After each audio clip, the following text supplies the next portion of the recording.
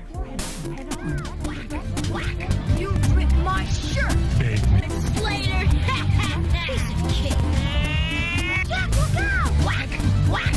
You ripped Slater. Piece of cake. Jack, look out! Whack! Whack! You ripped my shirt. Big mistake. Have a dumbbell. You're such a drip, Riff. Keep back and Jack, Hook Wanted Danny, Axe Swing and Ripper, and Dynamite Jack Slater sold separately. New from Mattel. Are you tired of taking your dog for a walk and picking up after their mess?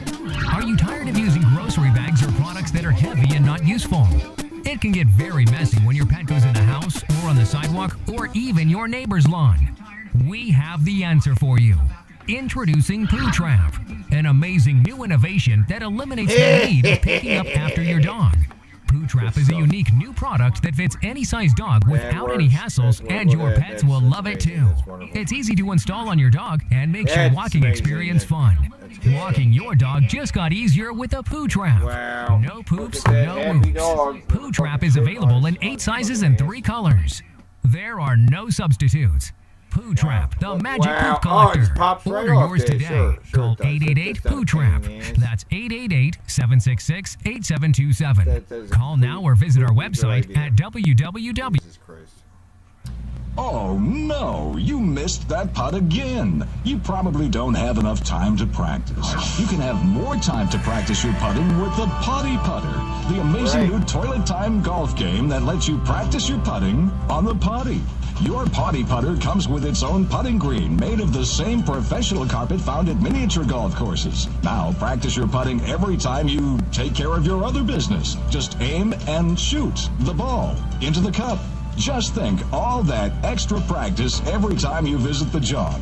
In no time, you'll show. Right, you're getting a whole lot of extra practice. Every time you take a shit, you can try and do some of this, and then, you know, you'll be better at golf. If you do a little of this every time you shit, you'll be better at golf. Guaranteed. Save strokes from your game. Just choke up on your putter and sink the ball over and over again. When you're bored in the bathroom, you rush, and that's unhealthy. But with the Potty Putter, you'll take the time to play. What's unhealthy? When you're bored in the bathroom, you rush, and that's unhealthy. But with Don't rush. If you rush, that's very unhealthy. That's funny. the Potty Putter, you'll take the time to play with your putter.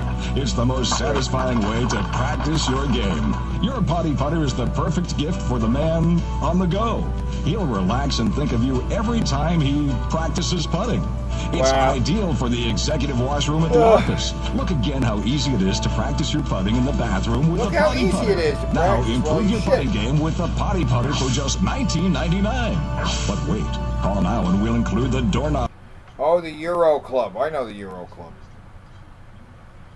The glorious Euro Club. Which, you know, you pee into a golf club. Which nobody will be suspicious of you peeing into a golf club. Right? Because there's a little piece of fabric that protects your junk while you're doing it. Euro Club. Euro Club. Oh, they actually went on the Shark Tank with it? That's a good idea. I can't believe they didn't pick up on this on the Shark Tank. Drank a lot of water. I really have to go. People are waiting to tee off, and there's no restroom out here. Guys, how many times has this happened to you? Oh, come on, you know you can't hold it in that long. Don't worry, I've got the perfect gift for you. Introducing the Euro Club, the discreet sanitary solution for your urgent relief. Created by a board-certified urologist, it looks like an ordinary golf club, but it contains a special reservoir built into the grip to relieve yourself. The Euro Club comes with a special towel to keep your privacy. Oh, and look it at that. appears to See, everyone that you're just checking. Right, you know, that's not suspicious. Or built into the grip to relieve yourself. The Euro Club. Right there, the guy standing out in the open like that, that's not suspicious looking at all. He just looks like he's queuing up, right? Comes with a special towel to keep your privacy. And it appears to everyone that you're just checking out your club. At first it seems comical, but believe me... Right, see, it just looks like you're checking out your club. There's absolutely, there's nothing weird about that at all. Just extra long. Well, imagine if somebody else grabbed one of his clubs. Can I borrow your clubs? And he like grabs the Pete club. He's like, oh, your one club is like sloshing around. I could hear it sloshing in the handle. You know what I mean? Special towel. Yeah, it's a special towel, right? Reservoir built into the grip. A reservoir. Believe yourself. The Euro Club comes with a special towel to keep your privacy. And it appears to everyone that you're just checking out your club. At first it seems comical, but believe me, when you really have to go, it's a lifesaver. Sanitary, leak-proof, easy to clean, and no more embarrassing moments in the bush. Dramatically improve your golf scores for only $49.95. And when you... $49.95? $50. $49.95, and when you order now, get two of them for $74. The fuck you want? Yeah, you gotta get two of them. Because clubs don't hold that much pee. It's not that much, so you need two of them, right? You not gotta have fucking two of them. So you fill up one, and you're like, oh shit, hold on, I gotta queue up another. I gotta queue up again. Like, you need two of them. Get a second Euro Club for half price. That's two for only $74.92. That's great. Club now at 866-999-4 €. That's 866-999-4 €. The Euro Club. The only club in your bag guaranteed to keep you out of the woods. Oh, that's great. That's amazing. Okay.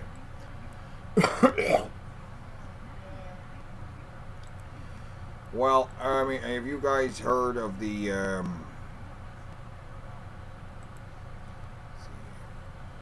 Abdoer? The Abdoer, which I don't even believe is a real thing, even though I know.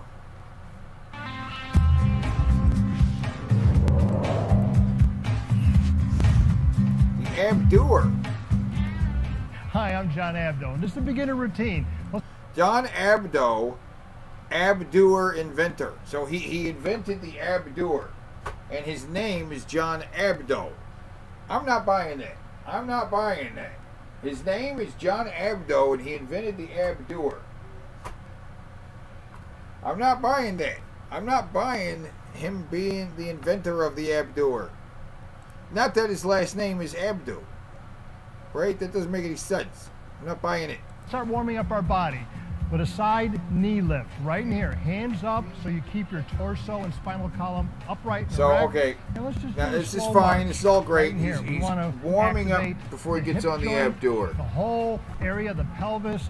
Now, believe me, when you see the Abdoer, you're not going to believe this thing. Because it does your abs. It does your abs. It's abdoes you. So when you see this thing, you're not going to... Abdominals are working. First, you need, you need to do some leg lifts first.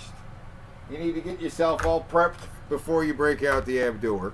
Bobbing from side to side, and obviously all the leg muscles right here. Getting all ready. Getting all ready for that Abdoer. Let's get it ready. Morning, afternoon, come on! night. It's not only you gotta warm up. Those of you who are advanced could do this routine as a warm up and a cool down routine. You're gonna have a lot of fun. It feels terrific. Yeah, all right. Not only while you're doing it, but afterwards. Okay, a few more repetitions right here. You go at your own speed, slow and controlled. Come on! Okay, fucking break out the Abdoer already, Abdo! And dart out. Don't worry, I won't punch you in the nose. Nice and easy. God. Right in here. Some of you may elect to do this routine with the tri-roller. Come the fuck on already! The whole back. God damn it! I know the tug toner. That's the tug toner's not real. That doesn't really exist. The tri-roller. It's not a real thing. The tug toner does not really exist. Our arms. But watch this. I'm going to stop my arms, but here's what my torso is doing. That's what I want you to do right in here. Okay? Revolving it. Come on, man! Give me the fucking Abdoer already. Break it out. I'm working the abs, the obliques, all the muscles of the back. My legs are pivoting from side to side, and obviously it's working my arms and shoulders in this fashion right here. A couple more repetitions. Dude! And now we're just going to do Come on! torso rotation. And instead of having your hands on the hip, I want the hands up high. And the reason is, I want you to constantly lift your comfort, chest up, comfort working wipe. the abs, the Yeah, the obliques, comfort and the lower wipe is a back, good one too. Slow and controlled. Limber yourself up. The wider your hands go, the farther away from the body. What is he doing? You're gonna fly away. Look at this guy. Great motion. We're limbering up everything. What is he Two more doing? repetitions one way, and we're gonna revolve in the opposite direction. What now? One more.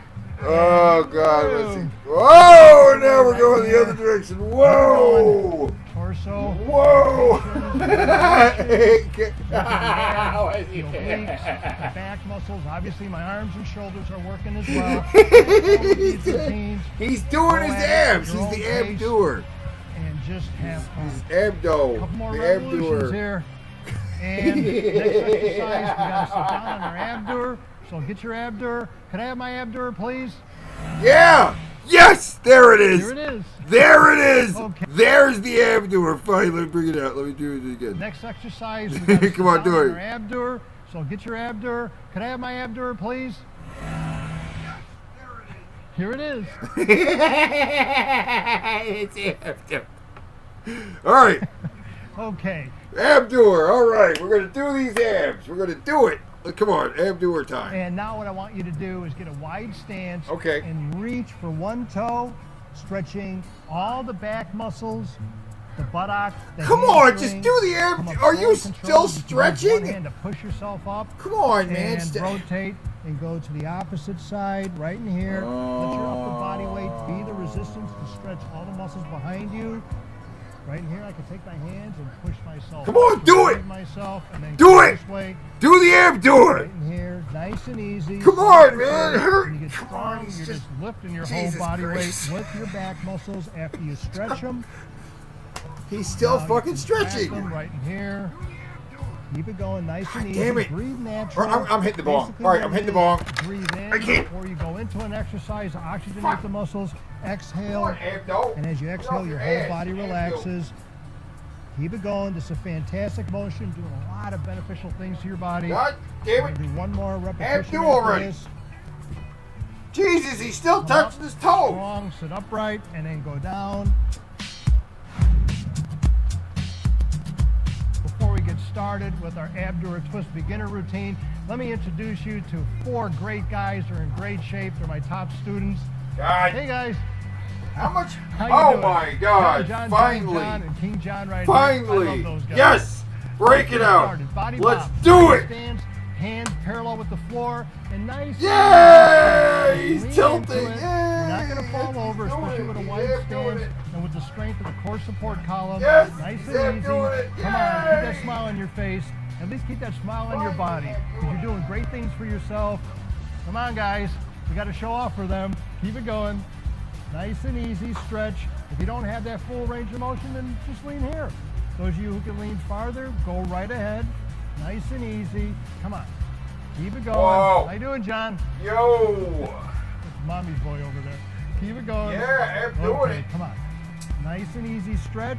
You're loosening Hey, up all the doing it. muscles that house the spinal column, the abs, the obliques, the whole core region of the body.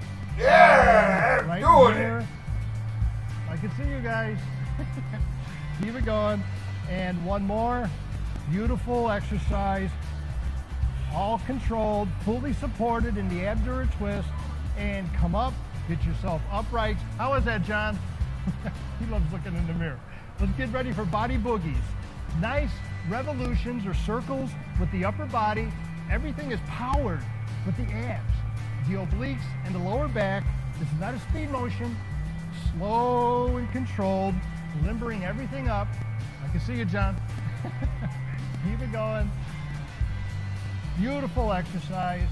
You want to talk about limbering up, getting your body in shape. This is it. Right in here. Full revolutions. We're going to do 2 more, and we're going to switch in the opposite direction. Ready, and switch. I can see that, John, over there. How's it going, buddy? Good job. Beautiful exercise, slow and controlled. This is for mobilization. We're making all the more flexible, more movable. The bones can move in that direction. Sometimes the muscles are stubborn. Oh, This God. exercise gets rid of all that stubbornness, right, guys? Oh, wow. Look at him go. Wow. Two It's more. like a roller coaster ride. And we're going to go to tosses. Oh, wow. Okay, upright. What we're going to do, you guys, okay? Come on, we got to show off for everybody at home here.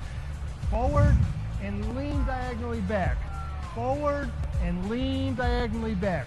Squeeze the abs forward. Oh, my and God. lean back, and you can hold it there in a nice stretch position. Come on, keep it going. If you don't have a smile on your face, keep a smile on your body. Your body's enjoying this because it's good for you. And this routine really feels good. Not only does it feel good while you're doing the routine, it feels good afterwards. In fact, if you do this first in the morning, it makes you feel energized all day long. Couple more, and we're gonna get ready for overhead body bobs right in here. RK and I would Okay, you not guys. recommend this Looking pretty fucking good. thing. We're trying to show This off. fucking thing is Okay, arm bars stupid. up overhead. No, I wouldn't Wide recommend stance, it at all. Body bobs to the side. Whoa, a little bit more. In Leverage general, factor here fucking because sit the ups arm and bars shit being are up bad for overhead your gives you more of spine. a challenge. I think you can see my legs are wide. Abdominal Stand for you workouts. Guys, wide stance at home. I don't know. Beautiful exercise. Do you need Stretch to work into your it. abs? This is a lateral stretch. I know many of you probably did it in PE class and in high school, those toe touchers. But here, you're doing a lateral bend, which is very unnatural for a lot of people because we don't do a lot of things laterally, except when you're in the Abdoer, and it conditions you so greatly. Keep it going. Beautiful exercise. So weird. Two There's more. like How you doing, 4 John? other versions of himself. He's showing doing off this. for sure. Keep it going and stop right here. Okay, now this next one, you're gonna lean all the way back. This is so fucking You feel weird. that massage roller? Those of you using a tri-roller, you can feel it all the way up and down your back and squeeze This is so forward, stupid. stretching Why the do they back, die? back in the abs. It's all the same Lean guy. all the It's way all. back. Oh my Arm God. bar. Keep it going. What is this? Twist. Come on, get an extra inch. There you go. Figure 8. Oh, Pull God. down. Real nice. Slow and controlled. And curl around. A lot of motions here. Beautiful exercise. Repetitions. Great. Appreciate you joining us. Oh man, Showing synchronized off guys. everybody I'm today. smoking weed Good right job. now. And stop right there. Oh, Good job, stop John, right there. John. All right, yeah. Synchronized guys. Synchronized guys. Synchronized guys, because it's synchronized time. The Abdo is noticed. It's much funnier if you're high. But yeah, more Abdoer. More ab doing. We're gonna do it to do it. John. They're all showing off. They're trying to look like me. And let's just cool down right now. Taking a deep breath, let it out, reach to one side. Deep breath in, exhale out as you lean into it. Obviously, I'm the one doing all the talking. When you exercise, you shouldn't talk. And exhale down. Oh God. All right, let's get started with the assembly of the Abdoer. Oh yeah, Abdoer assembly. Hello, I'm John Abdo, inventor of the Abdoer. John Abdo, the inventor of the Abdoer. Do you think he changed his name to Abdo after he invented the Abdoer, or he just decided, I need to make a product that focuses on the abs because my name is Abdo? So he changed his name to Abdo after inventing the Abdoer. There's no other, unless his name was already Abdo, which is crazy, and he was just like, I need to make an ab-centric workout device that goes with my name, Abdo. Right? I said that's my thoughts on it. And look at this guy's face. This is the face of a man you can trust. Right here, John Abdo. John Abdo, the inventor of the Abdoer. He's fantastic. He's my hero. John Abdo, inventor of the Abdoer. And right, he's the inventor of the Abdoer and master fitness trainer. Master fitness trainer. He's not just any old fitness trainer. He is a master level fitness trainer which, you know, I always knew the Abdoer would help millions of people around the world. He always knew that the Abdoer would help millions of people across the world, you know. What I didn't know is how long it would stay in the marketplace. It's been 20 years, so whether you're up... 20 years. It's been on the marketplace for 20 years. The Abdoer. It's amazing. It's amazing. Upgrading from a previous version or your brand new doer, I want to give you the confidence that the Abdoer 360 is the best version ever. Before we actually get into the Abdobics routine to start losing pounds and inches all over your body, let me show you how to correctly assemble the Abdoer, which is very important. First, what I did is unpack all the materials out of the box. I spread everything out. You can do it on a table or on the floor. Make sure all the pieces are there. Get familiar with your Abdoer because this is a product that's going to last you a lifetime. So what I did, I unpacked everything, set everything in proper order, and what you also need to do is take a look and read thoroughly the manual. It's got the quick start guide in there, the accelerated results program, the eating program. Absolutely. You know, my Papa Bear always said you gotta read the fucking manual. All right, that's why you got it. You got it. People keep it around as some kind of reference. What you should do is you should read it. You should familiarize yourself with it. Read the motherfucking manual. Fantastic. Get yourself educated on you because you will become a better person. Oh, do you think John Abdo is fucking wasted? You think he's drunk? Or he took a bump of coke before he came out here? Each and every day by using the Abdoer, following the exercise and nutritional protocol and the lifestyle protocol that allows you to become the doer that you will become. The actual DVD itself has several routines in there. Obviously, we're starting out with the Let's Get Started, the assembly DVD. Then we go into a beginner, intermediate, and advanced Abdobics. So we're starting, the first thing we want to do is we pop in this DVD that you are already watching. In fact, you are already watching the DVD that you have already popped in to the DVD player. It's weird. It's weird that he's telling you about the DVD that you are supposedly, well, we are right now watching. Like, that's not necessary to tell us about the DVD player that includes the assembly instructions in the video about the assembly instructions.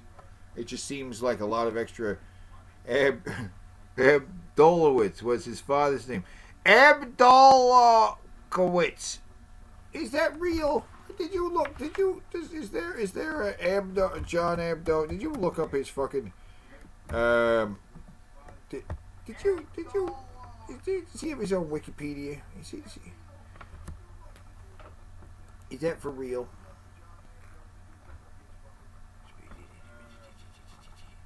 John Abdo, American health and fitness coach, businessman, nutritionist, motivational speaker, TV personality, was a strength and conditioning coach with numerous Olympic athletic teams from 1976, 1980, 1984, 1988. Abdo was inducted into a National Fitness Hall of Fame in 2007 for his work in the field of health and fitness. He's authored several books on fitness, motivation, and health. I don't see any information about whether or not that's his real name or not. It's funny though. John Abdo, regarded worldwide as an author, life motivational. John Abdo, Olympic training. John Abdo. John Abdo. John Abdo. John Abdo. John Abdo. John Abdo. It's John Abdo, guys. It's John Abdo. John Abdo, inventor of the Abdoer. Anyway,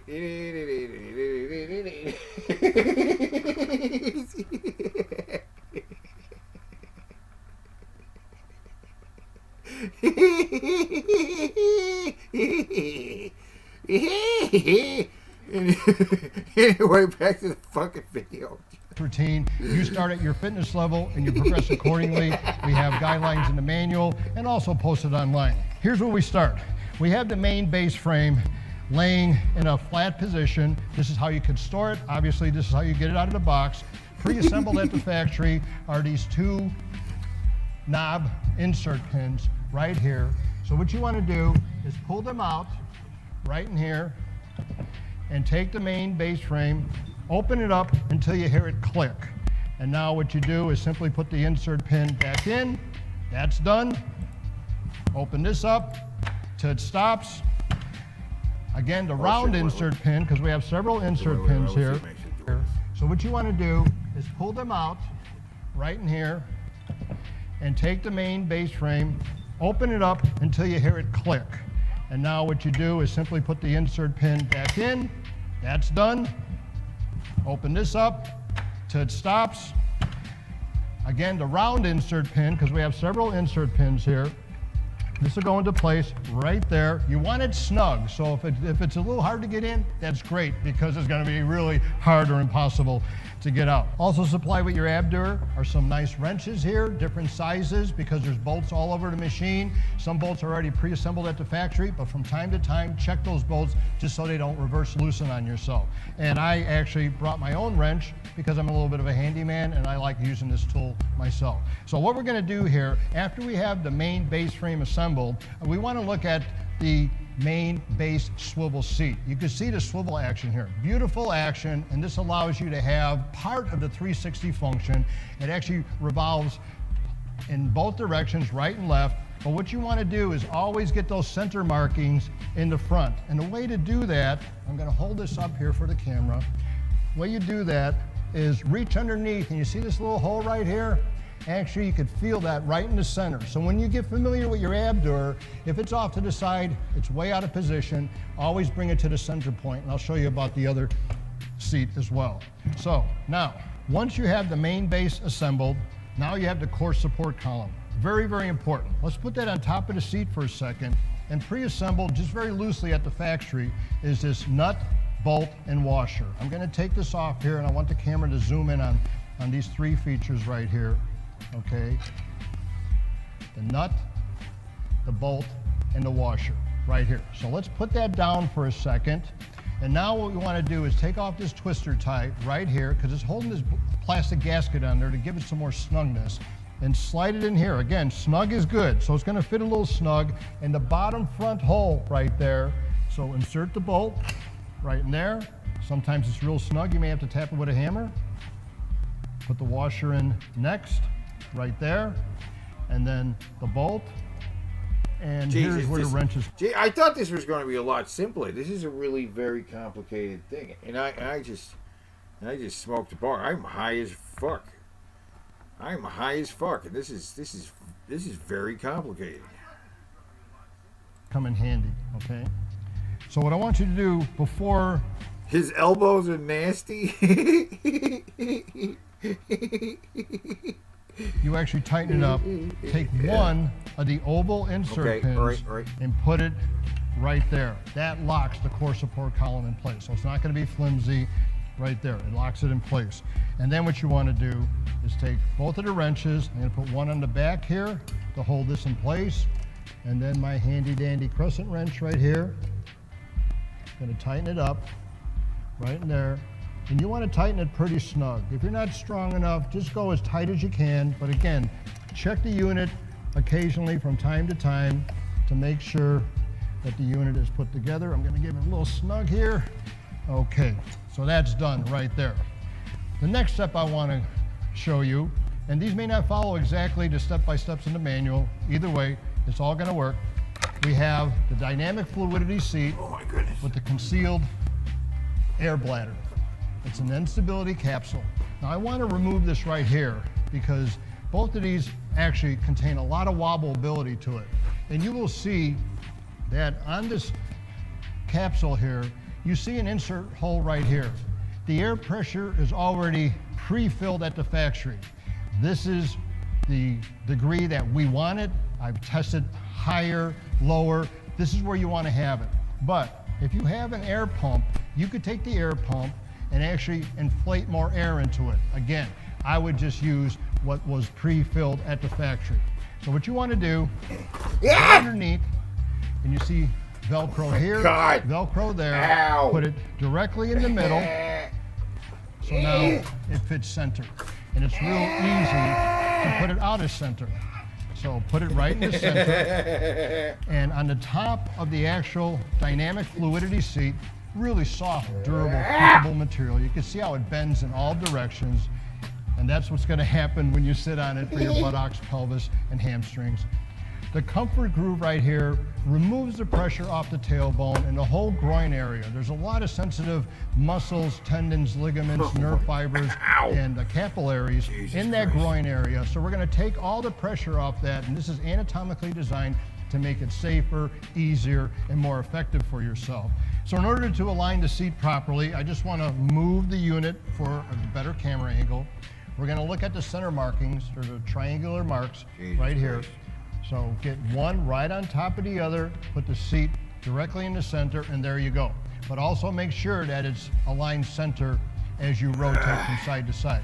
So the dynamic fluidity seat on top of the swivel base gives you complete functionality in all directions. Beautiful motion, soft, comfortable, safe. Again, takes the pressure off the tailbone and all the sensitive tissues and nerves in the groin and crotch area. The adductor mount allows you to do. He's terrible. What do you mean? He's the Abdoer guy. Okay, let me rotate this back. So the next step, we're going to put on the contouring arm bars.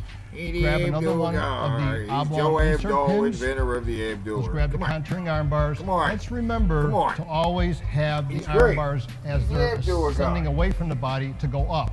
Not this way. I was going to watch a bunch of My Pillow shit. You know, it doesn't feel right. And the reason is because it's not. I'm not going to watch the My Pillow guy. So let's put it. We have a telescopic adjustment My Pillow here. guy used to be I'm going to great. put it at kind of like a upper It's slot pretty right cool here. that You can he adjust did it his first for your video he height. did, he was like on And I fucking suggest crack. each workout, make it higher, make it lower for yourself. Now I'm going to also put on the a massage roller, the last oblong or oval insert pin.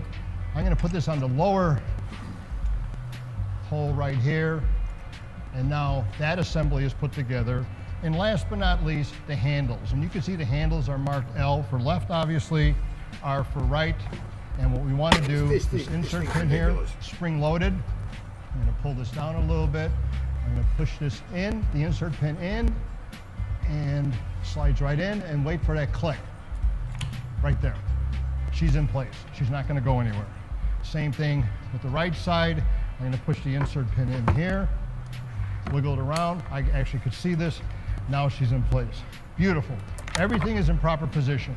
Now some of the actual safety techniques, whenever you mount and dismount the Abdoer, you want to back into it and sit down.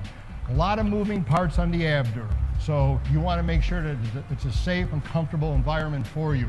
Never mount and or dismount the Abdoer off the side with the arm bars down. You want to be able to actually hold on to the arm bars and sit down, and the same thing with dismounting. If the machine is tilted all the way to one side, you don't want to sit on it this way. Obviously, the adductor mount is going to dig into one hamstring or the other if you have it in an incorrect position. So always align it center, mount and dismount on straight, off straight at the same time. So now, with the contouring arm bar, the actual design is that it rotates freely up and down. And the beautiful thing about this, there is a little bit of resistance here. I'm putting a little muscle behind this, and it's made for a reason. It's not made to lock into position. And that little bit of resistance is going to work your shoulders, your arms, your upper back, and your chest muscles as you're doing abdomics, which you'll see in the routines that follow. And at the same time, because of the contouring design, they don't just look good, they actually have anatomical functionality. They take pressure off the shoulder joint, the elbows, and the wrist, and the hands. The dynamic grip handles, you can see how we have it grooved out here, so you can actually get a nice grip inside there. Because as you're doing abdomics, you're going to be muscling with your upper body, so you need a strong grip, and your upper body needs to be secure. Now, one of the other things, I'm going to lower the arm bar here. One of the other things with the Abdoer and the arm bars, when the arm bars are in an upright position here, and you're sitting inside there, the arm bars are underneath the armpits. It actually decompresses the spinal column. So now you can't slouch. You're in an upright position. And the core support column is your spinal column. If this forearm here is my spinal column, what it does as I bend forward, the Abdoer follows with you, the core support column. As I bend to one side, it follows with you. If I want to go in a circle, the Abdoer follows follows you. So you have resistance in tandem, whatever position you go in. It's absolutely amazing, and that's one of the main reasons why Abdo has been in the marketplace for over 20 years. So I always suggest that you utilize the Abdo on a carpeted or rubberized surface. These cleats right here, they're engineered to grip any type of flooring, most flooring, but I do suggest carpet or a rubberized surface. The cleats here do rotate, so if there is any unevenness here, I'm gonna rotate it and exaggerate it. See how uneven it is right there? And obviously if 2 or 3 of them, it's like having one flat tire in your car. But simply rotate it around, and now I'm back to even. Very solid. And so it's very easy to adjust. The Abdo actually has adjustability everywhere. And just to show you the bottom of the cleat, here's the cleat right here. Very well engineered, and again, it rotates from side to side, very easy to maneuver. If you pick it up, maybe sometimes these may slide off, but that's okay because they are removable. You may want to wash them, but at the same time, if they're on tile, concrete, or any type of wood surface, they may have a tendency to slide. And last but not least, let's talk about the dual foam roller system. This is absolutely amazing. The previous Abdo versions had 1 roller, now we have 2 rollers, because what you want to do, you want to massage both sides of the spinal column. So as I'm moving forward, again, this is my spinal column, the massage roller is rubbing my back as I'm going forward and even backward. The more pressure you put into it, the more of a massage you get. It's absolutely amazing. Not just forward and backward, any motion you get into, as long as you're making contact with the foam rollers, you are getting a massage. So now that the Abdo is put together, you did a complete Abdobics unit. Let's say you want to store it. Very, very simple. I would take off the massage roller, take off the insert pin, but put it back in so you don't lose it. It's in the right place. The arm bars are in a proper position. Let's take the insert pin off of the core support column. Okay, it's right in place. Now remove the ball-headed pin right here. Fold her down this way. Look at this. This way, and there you go. It's very compact. You can take the arm bars off if you want to make it even lower to the ground. I would put these insert pins anywhere. They actually fit anywhere on the unit. There you go for storage or transportability. Now let's get to some of the accessories.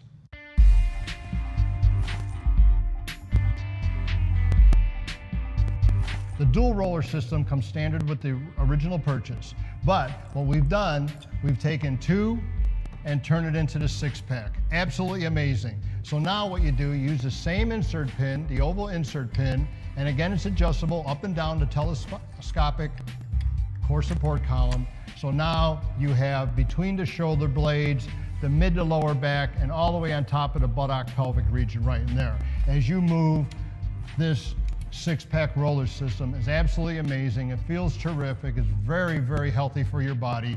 I strongly suggest that you get this. It's going to come with a DVD called Core Mobility, so you're getting a routine along with the 6-pack. Very, very advantageous. So again, use this while you're exercising and to loosen up before a hard day, to recover after a hard day. Okay, to add some power to your workout and add some other muscle toning versatility to your Abdobics, we actually have a power resistance kit. The power resistance kit comes with 2 levels of resistance.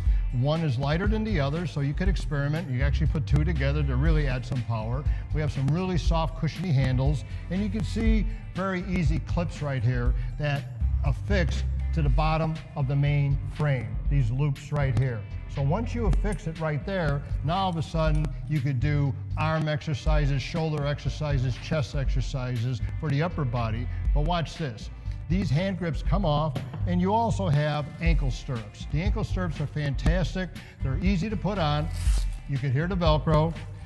So you wrap them around your ankle, and at the same time, you lock them in place here. So if my wrist was the ankle right here, I got it in place, and now all of a sudden I could be doing my legs, my hips, my inner and outer thigh, and my buttocks. So the Power Resistance Kit is a really fun attachment. It adds literally dozens and dozens of upper body and lower body exercises to your Abdoer. To add power to Abdobics for the core middle region of the body, we actually have a power kit. These are called power rods, and you can see the red, the orange, and the yellow. And you can see the arrow. I'm going to show you how to insert these. Very simple, very effective. This is like the analogy I give. It's like if you went jogging or if you're hitting a heavy bag with 2-pound dumbbells. At the beginning, it doesn't feel like much, but after 2 minutes, 5 minutes, certainly like a 20-minute advanced Abdobics routine, you could start to feel it. So I'm going to take the medium version right here, and what I want to show you, I'm going to rotate the unit right here. Very simple. Remove the insert pin to lower the core support column. I'm also going to take off the roller right here. Okay, so now she comes all the way down. Okay, the arrow points up, so that means it goes into the core support column. There's a little notch right here. So what you're going to do, slide her all the way in. It's adding power inside the core support column. Lock it in place with a little bit of a twist. She's in place. Open it back up. Take the insert pin, lock it in place, and now all of a sudden you have that extra resistance. So when you're doing Abdobics, whether it's for 2 minutes or 20 minutes, you're adding power to your workouts. And just remember, number 1 is the easiest, number 2 is the mid-grade, and number 3 is the strongest version of the power rods that you could insert easily and remove quickly from the core support column. So these are some of the accessories for the Abdoer 360. We want to keep you challenged, so from time to time we're always producing new exercise DVDs, coming up with new accessories. Contact the number that is on your manual or on your DVD. Visit us online, and we'll make sure that we always keep you in shape for the rest of your life. I'm John Abdo. Thanks for joining us. Now let's start working out.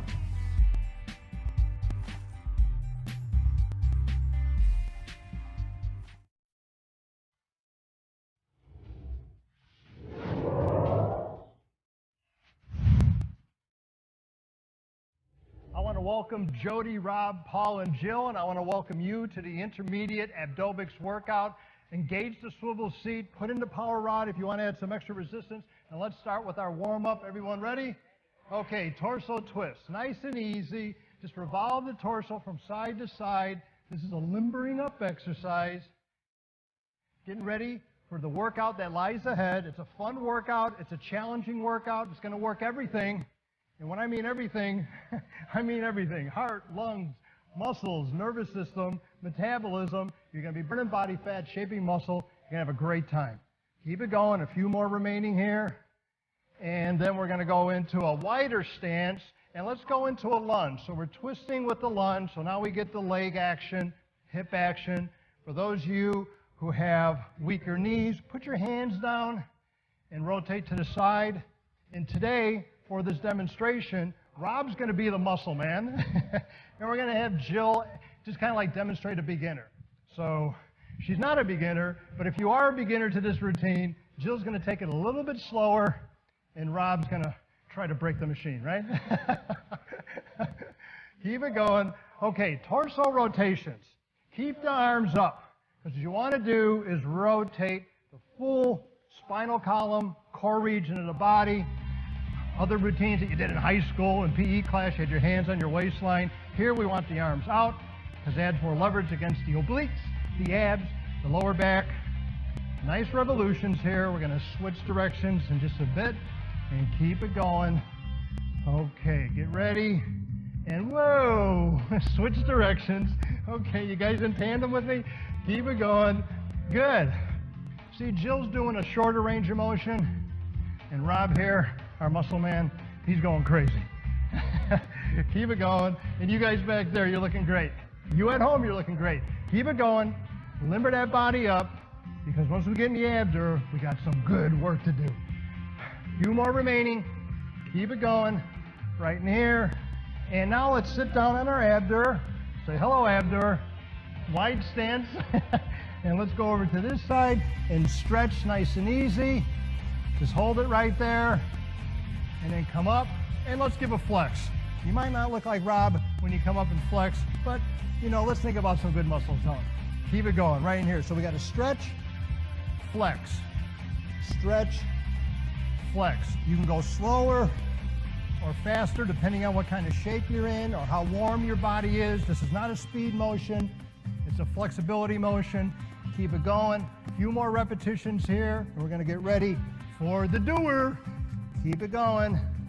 Want to limber up that whole mid-region of the body, particularly all the muscles that house the spinal column, muscles, tendons, and ligaments. Keep it going. A few more left. Did I say that already? This is a good stretch. Very important to warm everything up back there.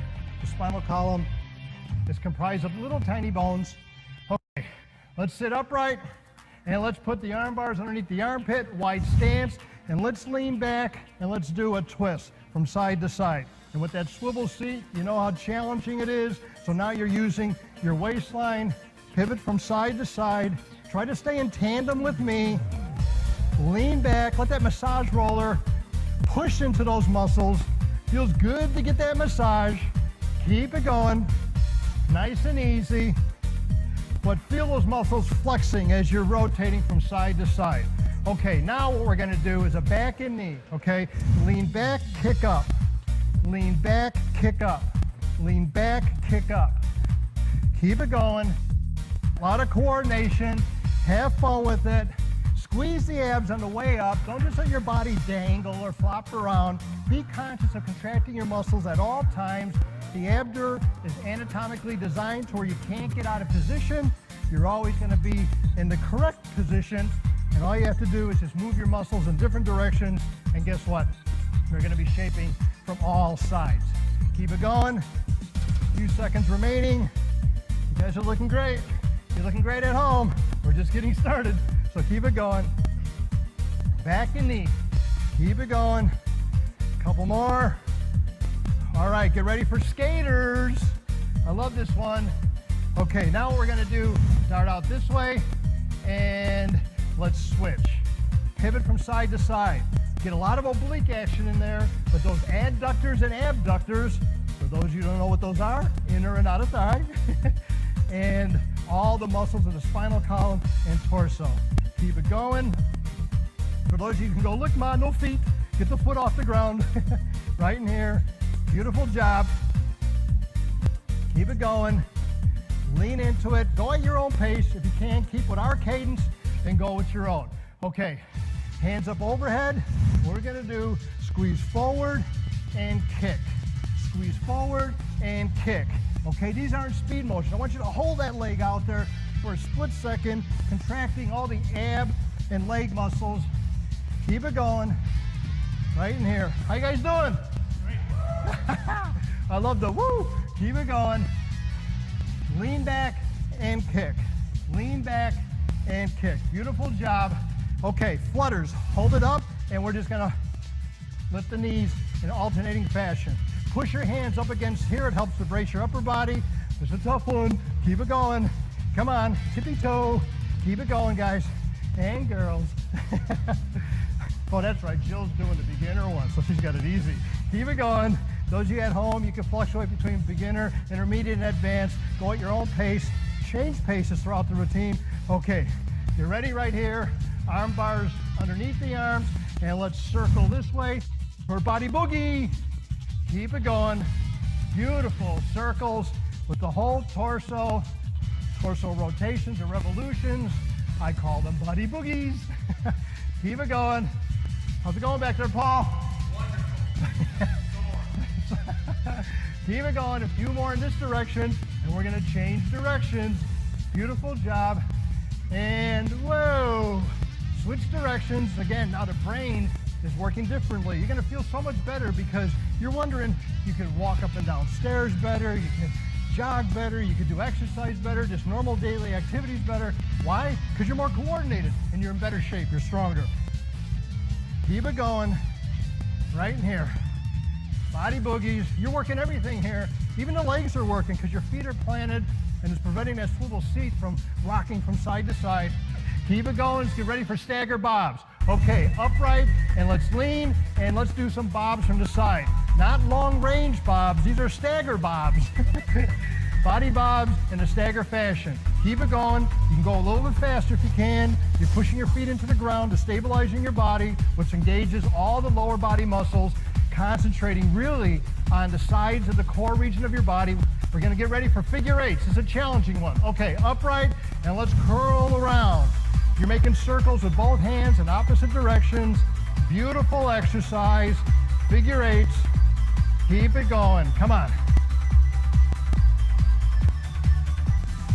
Okay, power crunches. Sit upright. What I want you to do is explode down. Squeeze abs down, like someone just, boom, punch you in the stomach. Squeeze it down, up. Squeeze it down, up. Come on. Right in there. Flex those abs. Don't just let your upper body fall, the weight of the head and the rib cage. Squeeze. Squeeze. Come on. Squeeze those abs. Contract those muscles. You got to think about it. A few more reps. Right in here. Squeeze it. Okay. Get ready for punches. You're just punching straight out. You got some bully coming at you, and you're gonna punch him. Keep it going. How you doing there, Jill? Don't punch me. How you doing back there, Jody? They're tough. They're tough. Keep it going. How's it going, Paul? Good. And Muscle Man Rob? Good, man. Punch it strong. Okay, let's punch it down. Just rotating from side to side. Right in here. Keep it twisting. Using your arms and shoulders, but your waistline is twisting too at the same time. And with that swivel action seat, you could even revolve into it. A punch. Keep it going. Excellent job. Come on. We're not done yet. Keep it going. Excellent. Keep punching, twisting. Whew. I feel it in the arms and shoulders and the waistline. Okay, about 5 more seconds. Keep it going. We're not done yet.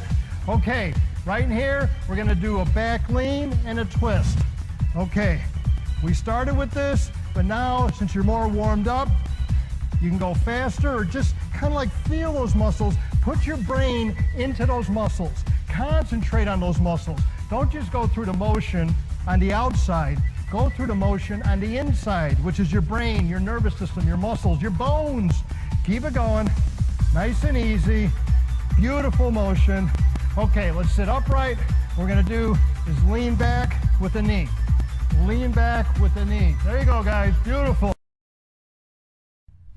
On your mark, champs. Get set, champs.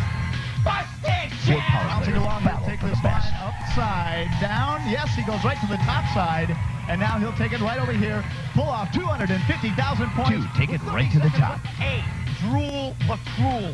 B, Gresh the wise. Or C, Mott the hoople. Yes. The wise. Gresh the wise is correct. One big winner heads to Mall Mania. And now, more video power.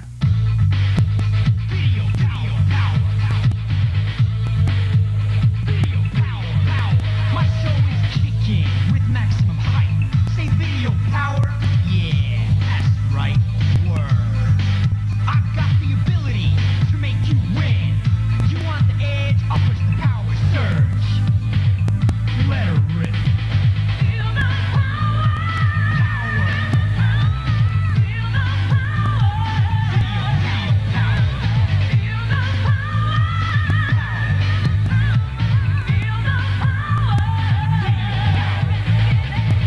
the Feel the power.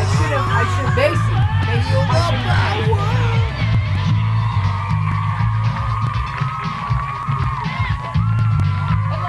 From somewhere in America, it's TV's really big half-hour video power. And now here's your nitty-gritty guide to Game Glory. Say hello to the incredible Johnny Arcade. Thank you very much. Thank you, Terry. And that band was really cooking. And to think it's only one guy playing all that music. You know, of course, he's got 17 fingers. All right, we will continue with the ultimate Primo Video Power Week, and Edgehog permitting, I shall bolt into the wild blue yonder of Insider Gaming. Yeehaw! The power activator button is on. And we'll be back right after these words. Video power will be right back. I'd do anything for my baby. Anything for my baby. Anything for my baby. Baby Ruth. If you're nuts about nougat, crazy for caramel, and absolutely wild about peanuts, you'd do anything for a Baby Ruth. Anything for my baby. Anything for my baby. Baby Ruth. Hey, check it out. It's new Air Pro Hot. It glides on a cushion of air. Now a short demo. Wow. See? Air Pro glides on a cushion of air over smooth surfaces. It flies over blacktop, over smooth carpet.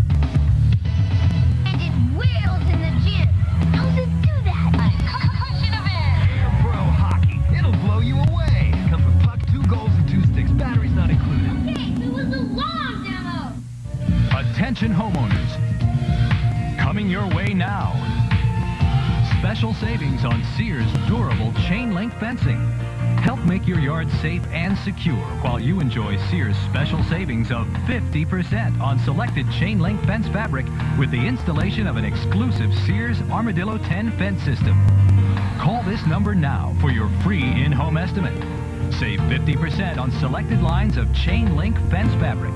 Heavy-duty chain link fencing, available in your choice of heights. This is a limited time offer, so be sure to call Sears today. Enjoy greater privacy and peace of mind. Have Sears install a chain link fence now. Get your free in-home estimate and get satisfaction guaranteed or your money back. Call now before this offer's come and gone. For all your home improvements, you can count on Sears, the most trusted name around the house. And now, more video power. All right, already. Let's flee Emily into the arms of Ninja Gaiden 1 on the Video Power Edge.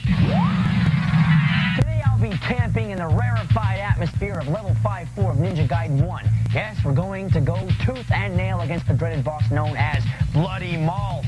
As with any tough boss in this game, it is vital that you have a good supply of spiritual strength and the all-important windmill throwing star. When you confront Malth, stand off to the right side, slightly to the left of the busted pillar. Stand and dodge his shots, but keep firing at him. Now let's delve even further into the game to level 6-4. Here your father is sent against you because he's under a spell. Of course, you don't want to kill your father, so here's how to get him on your side. Stay out of your father's way and go to attack the red crystal in the center of the demon's head. Got that? If your father tries to pin you against the wall, jump up on the wall and climb a little bit to get out of his way. As long as you still have the windmill throwing star, alternate your positions between the left and the right pillars, throwing the star all the while. If you don't have the star, stand on the center pillar and slash away at the crystal with your sword. And those orbiting balls around your father, well, they can be temporarily inactivated by using your windmill throwing star. With the right number of slashes, you can destroy the crystal and get your father back unharmed. And that, buckos, is today's Video Power Edge. Yes, sirree, John, that was one heck of a tip, and you saw it here on the Video Power Edge. But now we've got the Ultimo Primo Video Power Challenge chip just around the bend, but now it's on the spot. Oh, hey, it must be that time to put the spot on Johnny by putting Johnny on the spot. Oh, hey, don't do that again. Right now, it's time to meet our ultimate primo contestants. They came back from earlier in the week, and first is a guy who came in a close second on our very first competition day. He's an 8th grader from St. Cyril and Methodius Middle School. His favorite game happens to be Battletoads. So, ladies and gentlemen, if you do, please make some noise for Mark Rinn. Did you bring a question for Johnny Arcade today? Yeah. Go ahead, Mark. In what game does the duck play golf? Okay, Mark A, your question makes the Great Arcade think of the DuckTales game, because in the Himalayas, you can press off a certain block and get the doddering duck, Scrooge, to swing his golf club. That is the game there, Mark. Yeah. All right, now you remember earlier Johnny Arcade trying to wrestle this big guy. Let me tell you about him. He's the second contestant. Came in second, remember, in our second day of competition. He's a weightlifting 8th grader. Aren't they all? He's from Oceanside High School. His favorite game is Magician Lord. So if you would, let's hear it for the incredible Alex Miller. Yes, all right, Alex. The real way to wrestle Johnny Arcade is wrestle him down with a question. Alex, go ahead. Okay. In what game does a Zen teacher come to you in a dream? Wait. A Zen teacher? That's a Zen teacher in one dream. People's dreams when they're trying to get a good night's sleep? That's right, a Zen teacher in dreams. Well, that's disgusting, Terry. I refuse to answer a question about such a miserable, pathetic offensive discuss it further. No! Yes, I do. Do you have the clue? Not even a clue? No answer? I think we stumped Arcade. Yes? Judges? Audience? You did it. I got something for you. Congratulations, a hotel shower cap. No, I got something else. Let's go take a look here into the mall. Oh, yeah, let's grab this, a voice swan, and a game handler. Not a bad little choice. That's for you, Alex. Congratulations. Woo. Way to go. All right, number 3. Oh, yeah, our third contestant, Double Dragon Week winner. He's a big guy, and let's give a big hand for this guy, Jamal. Jamal, you got the arcade. You can put him down today. Stump him with a question. In what game can you get sucked out of a door? Oh, man. Still thinking about Alex. First, I couldn't slam him, and then he slams me with that question. He stumps the Great Arcade. Anyway, okay, buddy. I'll handle your suck question with great success. In Mission 3 of Double Dragon 2, when you're riding in the enemy helicopter, you have to fight for your life to avoid being sucked out of the doors. That is the game. But now, the time has come for you, runner-up, to come running down to today's Charge Championship Challenge. Come on.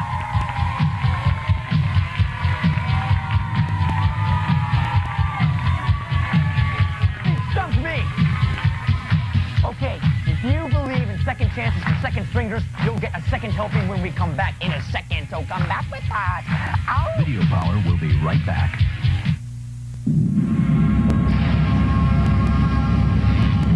It's Batman. Better than ever.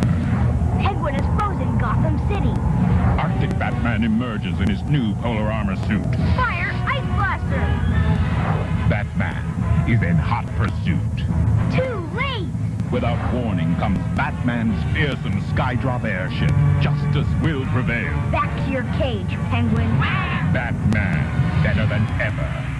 Black Schweiler. Kool-Aid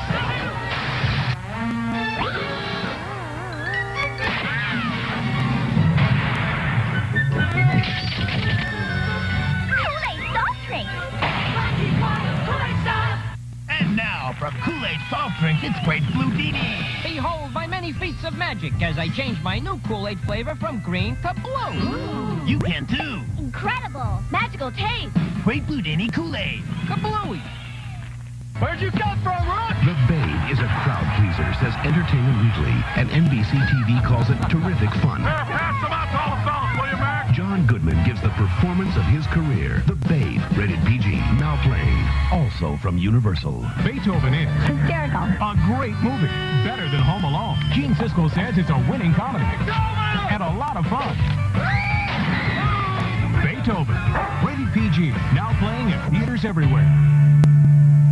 Gary Fencing is making a comeback. Hey, I'm just back to remind you to get cable and the Discovery Channel. It's your world. But you have to call now for this special offer. Call 1-800-CABLE-MAE to get free admission to the Museum of Science and Industry. $9.95 installation from participating companies and 2 premium channels free for a month. See 30 days of Showtime, HBO, Cinemax, the Movie Channel, or Disney. Free. Discover Cable. Now. You know the number. Hi, Dad. Where you been? Jeff's house. New Genesis game. Kid Chameleon. 100 levels. 1,800 screens. Longest I've ever played. That's good, son. Every time I changed helmets, I was someone else. That's nice, dear. Skycutter, Cyclops, Juggernaut. I kept transforming. Everybody's saying can't. Later, Mom. What's with him? He's just having an identity crisis. New Kid Chameleon, the multiple personality game, only on Sega Genesis. And now, more Video Power. Well, though a few short-sighted fools might point their fingers at people who come in second and shout insults, throw water balloons, or give them strawberries, we here at Video Power know better. And now, so you can know them better, here are our 3 contestants. Let's hear it for our contestant, Mr. Mark Wren. Mark! Bam! Right over here, Now buddy. let's put our hands together for contestant number 2. Say hello to Alex Miller. Last, but of course not least, here's our final finalist. Say hello to Jamal Arrington.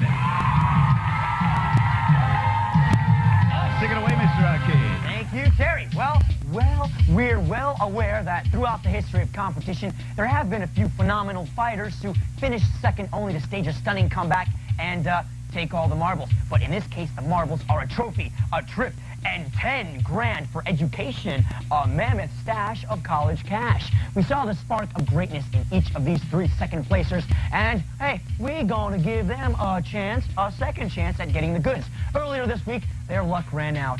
Shucks, huh? Your luck ran out. Shucks. But hey, never did their guts run out. They never, ever ran out, and they were never out of steam. Right, guys? Do you feel good? Yeah. Are we ready? Come on, guys. Show me your stuff. Show everybody your stuff. On your marks, backs to the screen, please. On your marks, get set, Busted! Time to take you into Skate or Die to check out the action. It begins right here on the street. And to the beat of the skateboard, they'll move right along, grabbing as much as they can. A taco or two, a burger and fries. That's the prize, and that's what you get for winning at Skate or Die 2. Lifeline looking good. Plenty of ammo to grab in Skate or Die 2. Now he's taking the top row. And you can see you can use that B button to jump you up to the top. Now, without a stop, he comes down below. Here is Jamal on the go. But let's move on and see if we can find a winner in this big round of Skate or Die 2. On to you. Let's take a look. We're looking at 1:27 on the clock. Now, here comes Alex. Moving along. He takes it to the top side. Yes, he's grabbed himself something up on the top side, and that'll put his score up a little more. Now, the judges are watching this score. As you may have noticed, there is no score to watch on the screen. So judges are tabulating, and as soon as we get into that final mode, they'll know exactly who pulls off this round of play. Here's Alex today. He is concentrated. He is one of the better players we've watched earlier. Many of these players have come a long way to be this far. We're less than 1 minute to play, and here's the guy in the #1 position. Check out Mark Wynn. He is aiming to win. Now he's down below. He can stop out these rats by jumping up on a skateboard. He's done that. He just grabbed himself a taco, and that's going to give him another point or two. Taking a look, time is running short. We're down to 44 seconds to play. Mark is looking good. He may pull off this round of play. Let's see if Alex can get in here today. Currently, according to the judges, he's looking at running about second right now. Right in between. He's the man in the middle. That's Alex. Checking in with Jamal. Going down here, he said in Skate or Die 2, Jamal, his best game was in the mall, which is later in the game, but right here in the beginning, he's pulling off some prizes. Having some problems getting up to the steps. Can he do it in time? Yes, he does. He gets up there and grabs it. He goes along the line. Watching out for those mad dogs. Less than 15 seconds to play. Now, without a delay, let's see if we can find a winner. Will it be our man, Alex? Still pulling a second according to the judges. Time taken away. Will Mark pull it off in time? Well, he's running out of time. Or could it be Jamal going for it all? Time to tell the truth and Skate or Die 2. The pressure is on. The boards are up. Here's the score. Take a look. Mark over here. 180 over here with a kick turn. Nice looking stats over here. Alex still up over here. Jamal still up. Here's what the judges are looking for. The tacos, the fries, the CDs, and the tapes. Who grabbed the most amount of prizes? That's what we're looking for. Oh, Mark, lights out. Sorry, buddy. 2 big winners in this round go to Alex and Jamal. Yes, go for it all. Good job. All you guys did a great job. You guys, unfortunately, have the highest point totals. You both will be going on to the Video Power Challenge. Okay, now get back there and do it once again. Buddy, hey, you're not walking away empty-handed, huh? You got some good stuff. You got another pack here. Super C and Double Dragon 3, so walk away a happy man, huh? Let's hear it for this guy. Okay, now it's time to see what's whizzing with the Power Picks round. Okay. Hey, man, Jerry, get that on him. Huh? Come on, well, okay, here. Try it. Don't worry, buddy. I'd like to know, was it like harder the first time, the second time, third time, or this time? This time. Oh, it's always easy for you? It's always tough? Yeah? What do you like to do besides video games? I don't know. How has life been treating you, buddy, since you became a Video Power Challenge champion? Pretty cool, man. Pretty cool? Yeah. Okay, well, cool. Let's get on with the Power Picks round, fellas. I've got 5 questions here. The first 2 and the music question are worth 10 points. The 4th question is worth 20 points. The 5th question today is worth the Punisher. Yeah! Okay, let's get with question number 1. Here we go. On the moon in DuckTales, you can find a certain woman who will give you ice cream. Yes. Miss Beakley. Miss Beakley is correct, and 10 pizza points are Jamal. Here we go, Alan, just getting warmed up right here. All right, here we go. Question number 2, worth also 10 points. In DuckTales, what treasure can you gain if you use your golf swing to hit the Amazon tree trunks? A diamond. A diamond is correct, and 10 pizza points are his. Oh, yeah, Jamal. Here we go. Question number 3, music. Oh, yeah, so Mr. Steve Treek will hit a tune for you. You name it, and it's 10 points for you. So hit it there, Treek. A, Little Nemo. B, Little Eeny, Meeny, Miny, Mo. Yes. Mega Man 3. Mega Man. At 3. He did say Mega. Okay, we will accept that. Yes, and for 10 points. Bam! Okay, look at this guy. Hey, man, 20. It's okay. This guy's confident. That's cool. 20 points is what this one is worth. So you got the Well, you looking at my mushrooms? You looking at my pizza? Huh? What do you want? Here we go. In Little Nemo, the Dream Master, who kidnapped the good king of Slumberland? Nobody. Okay, now the 3 multiple choice answers, and only one of you guys has to stop now. A, the Wicked King of Nightmares. B, the Wicked, yes. A. A, the Wicked King of Nightmares is correct, and the 20 mushroom points are his. It's cleaning out. Here we go. Question number 5, worth this wonderful Punisher pack. Follow me over here. Take a look at the screen. In a few seconds, a game will come up. You name that game, and you get this Punisher. So, hit it, Chris Rossi. Is it A? Yes, Al. Street Fighter 2010? Street Fighter 2010 is incorrect. Show a little bit more for my man Jamal. Is it A, Batman, B, The Punisher, or C, Flying Warriors? Oh, yes. C. C, Flying Warriors is correct, and the pack is... I have no room! I have no room! Okay, let's add up the scores right now. Al, you're scoreless in this one. But hey, you got your mustard still, right? And you've got 20, 30, 40, 50. A clean sweep. Jamal is the Power Picks leader. Everybody, come on, clap it up. Clap it up.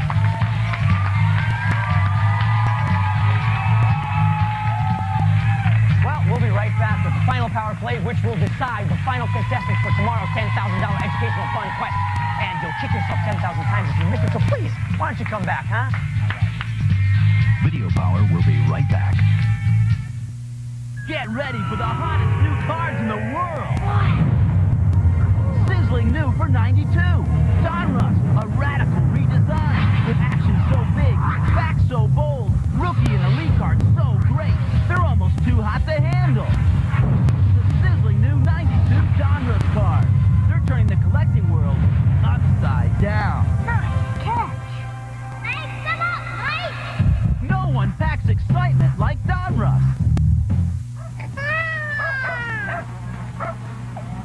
Every year, 10 million third-world children don't live to see their 3rd birthday, and another 5 million will be gone before their 5th birthday. Those that do live beyond that ripe old age for this part of the world will grow up in dung heaps like this. Happy birthday. I've been asked if, after witnessing this god-awful misery for the last 17 years, have I finally gotten used to this? Used to this? How can a human being with eyes and ears and a heart get used to this? The vile odor of a place without sanitation where hundreds of children use the same roadside ditch for a toilet. The heartbreaking crying of a 2-year-old so undernourished her teeth are coming. The sight of a child so starved he's too weak to cry. And one so dehydrated by diarrhea he doesn't even have the tears to cry with. It's enough to make the angels cry. Now, I can't get used to this any more than you could, but we can get rid of it. Yes, we can. You and I and CCF. I've given 17 years of my life to child care, and I'll give 100 more. But all you have to give is 70 cents a day, and the time it takes to make one free phone call. Your 70 cents will put one of these otherwise doomed boys or girls into a clean and bright CCF daycare center. Put life-giving medicine into a dying little body, nourishing food into a little stomach, education into an impoverished little mind.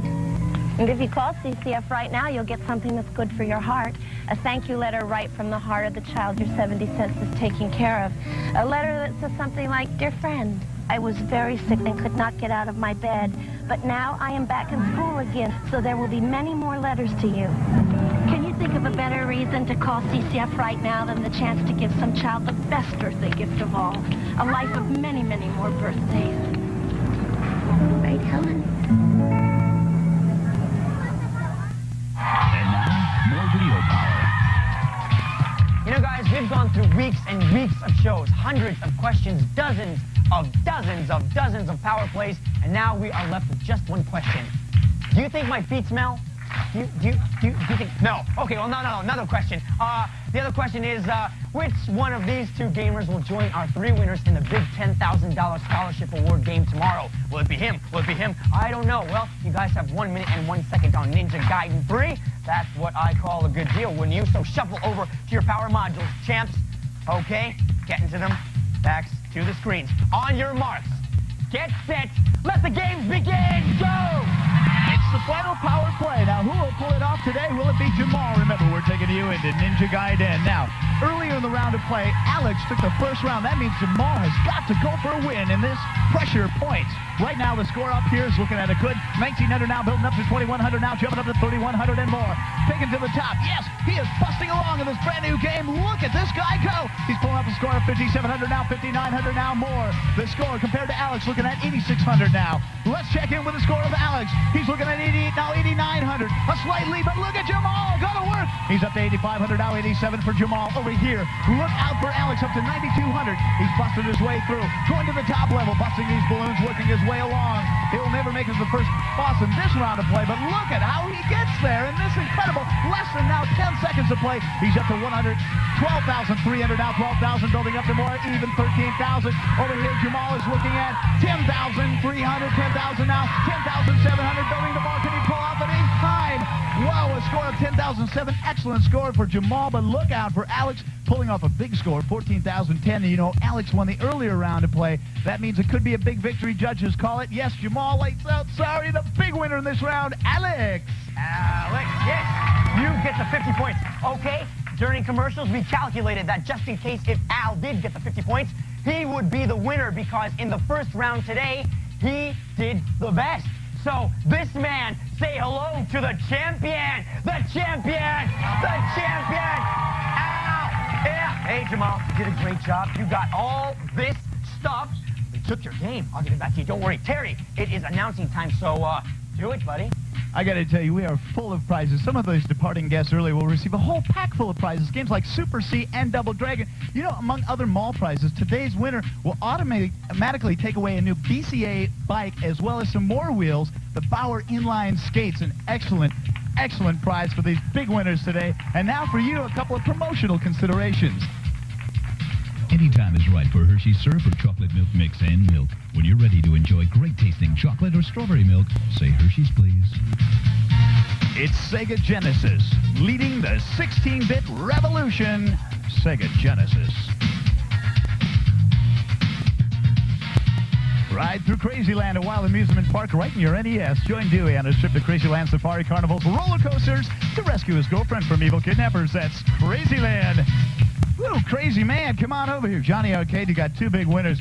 Wow, Jamal, nice job. Hey, we got some great prizes for you, nothing to worry about. And Johnny, what do you got for him? You sure do. For being such a good sport, Jamal, you will receive Batman, Destiny of an Emperor, Heavy Shred, Conquest of the Crystal Palace, and this Typhoon 2 hovercraft. Oh, yeah. So, here you go, buddy. Good man. Wow, yes. Alex. Yes.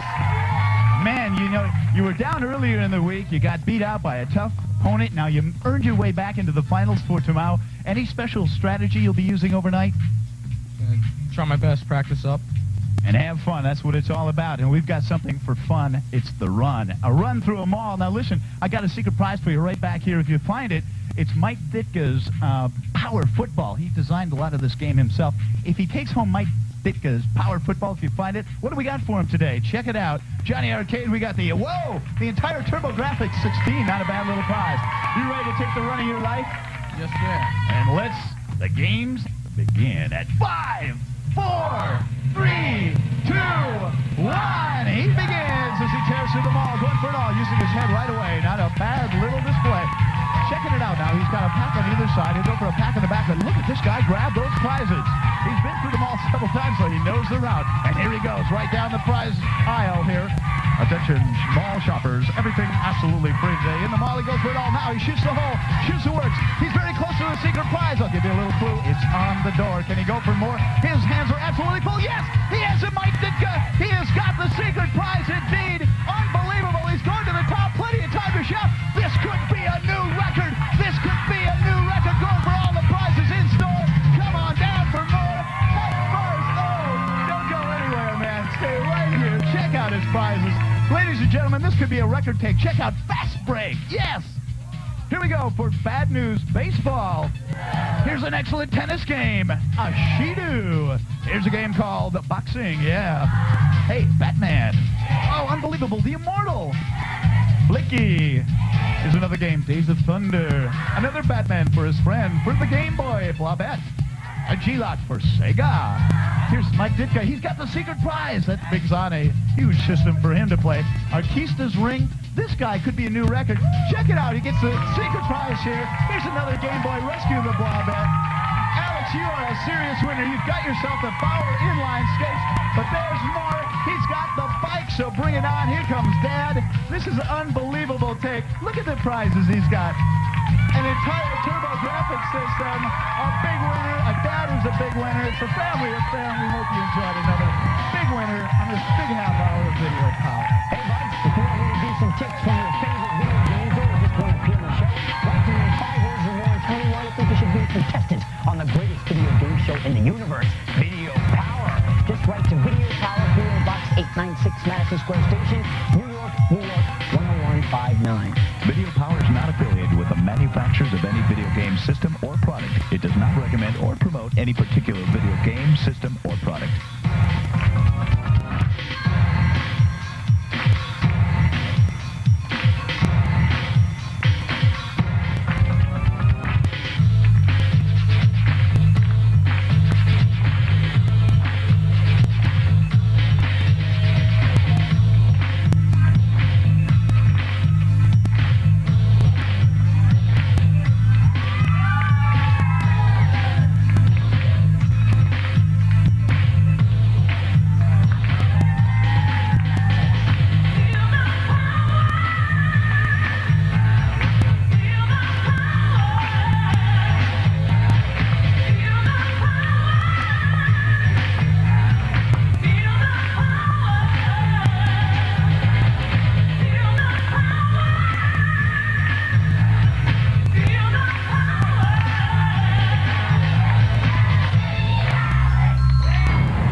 Excitement and super high impact football.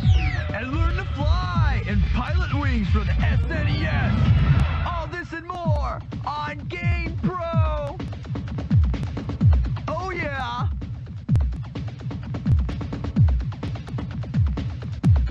Hi everybody, I'm JD Roth. Yeah, and I'm Brent Haas. What's up, buddy? How's it going? Welcome to Game Pro. That's right, and we are buzzing on the set today because the Game Lab goofballs have been stretched to the max this week, putting together the up-to-the-minute super fresh stuff you're waiting for, and we know you're waiting for it. So I'll tell you what, dudes, today's stuff is so fresh that it's still coming in. Mr. B, man, even as we take it to the air. Sorry to interrupt you, Mr. Roth, but that 16-bit Castlevania 4 you wanted for today, I'm sorry it's late, but Marvin was assigned to do it. Hey, it's the Marvin. Marvaroo. Marv Meister. Doing the Marv thing. No, you see, Marvin was also assigned to the Ask the Pros, and, well, Marvin didn't make it. Whoa. In fact, Marvin will be leaving the lab shortly.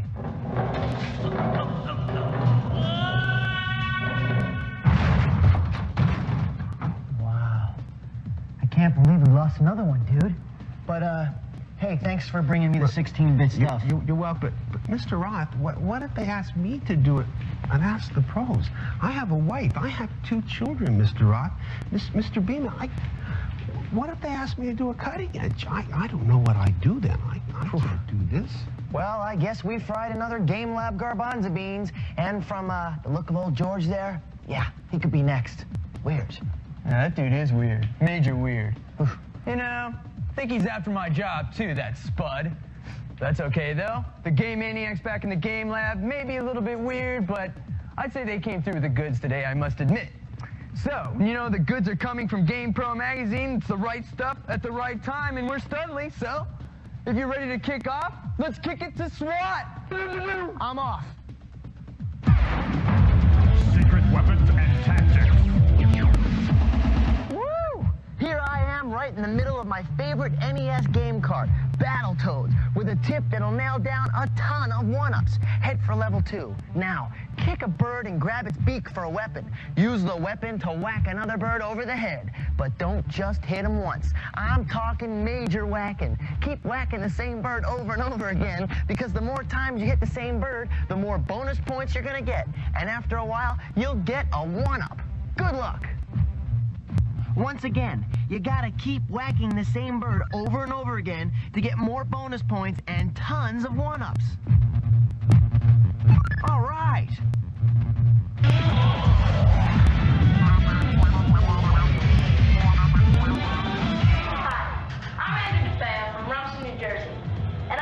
On the game Shadowgate. I'm stuck in the tower with the large Sphinx. I can't figure out the answer to his riddles. Can you help me? It's a piece of cake, dude. Watch this. The Sphinx riddles can be solved with a little bit of common sense. The questions will come at random and will involve giving the Sphinx an item in your inventory in order to get by him. In this riddle, the Sphinx says, long neck, no hands, 100 legs, cannot stand. Born of a forest nest, against a wall I rest. Now the Sphinx is looking for a broom. Give him the broom, and you're on your way. Here's another one. First burnt and beaten, drowned and pierced with nails, then stepped on by long-faced animals. It's a horseshoe. Give it to the Sphinx and he'll let you by. Now watch what happens when you answer a question incorrectly. The Sphinx asks, you look at me, I look back. Your right hand raises, I my left. You speak, but I in vain. Now the answer to the riddle is mirror, but if you don't have the mirror, the Sphinx will punish you by sending you back to near the beginning of the game. So make sure you have as many items in your inventory before you face the Sphinx. Happening question, bud. Now, for the rest of you gamer dudes, just keep them coming in, okay? Watch for the address at the end of the show. Go for it, bud! Secret weapons and tactics. Whoa! Hi-ho, Silver Dudes. Back in SWAT World with another great password trick for the NES game, The Lone Ranger. Hey, buddy. Hey, later, dude. That'll teach him. With this one password, you can send the masked man out on the range loaded up with extra cash, a long-barreled gun, 50 rounds of standard bullets, 50 rounds of silver bullets, and 10 sticks of dynamite. In other words, almost every weapon this game has to offer. Here's the code. After you bring up the password screen, enter 0810 7830 32512.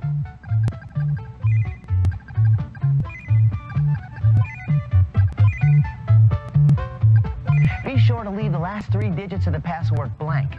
But hold on, my faithful Indian companion. There's more. After you enter the password, the message Area 1 Select will appear. Now use up and down on your control pad to select the area. That's right, Kimasabi. You not only get all the weapons, you can select any area in the game to start from. Choose your entry point, and hi-ho, Silver! Away! Just in case you missed it, here's the password again.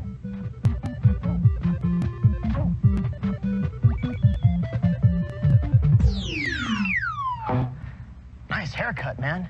Ugh. If you're looking for more power in the adventure game Bloody Wolf for the T16, check out this awesome pad trick. Bring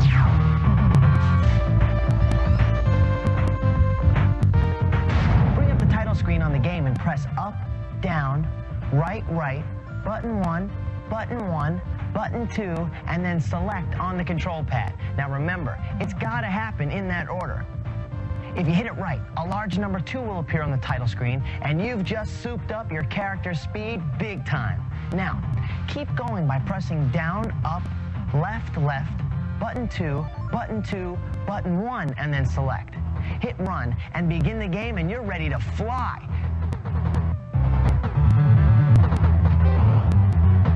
One more time. First, bring up the title screen. Now, press these buttons in this order. Up, down, right, button 1, button 2, and then select. When you see the large number 2 on the screen, you know the increased speed is in the bag. Now keep going. Press down, up, left, left, button 2, button 2, button 1, and then select. Now you'll be looking at a big 3-hit run, and you'll be flying over those screaming meanies.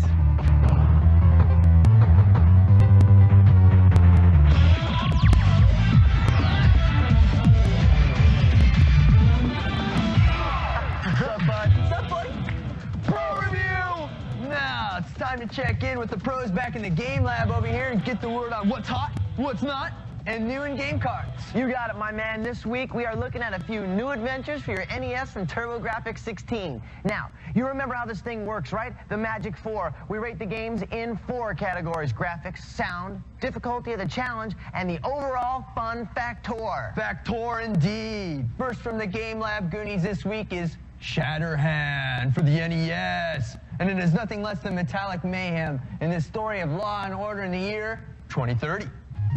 If you think we got bad guy problems today, forget about it, bud. Because in the year 2030, the bad guys are cyborgs, and they are the ultimate in Mondo metal monsters. So what are they gonna do about these cyberpunks?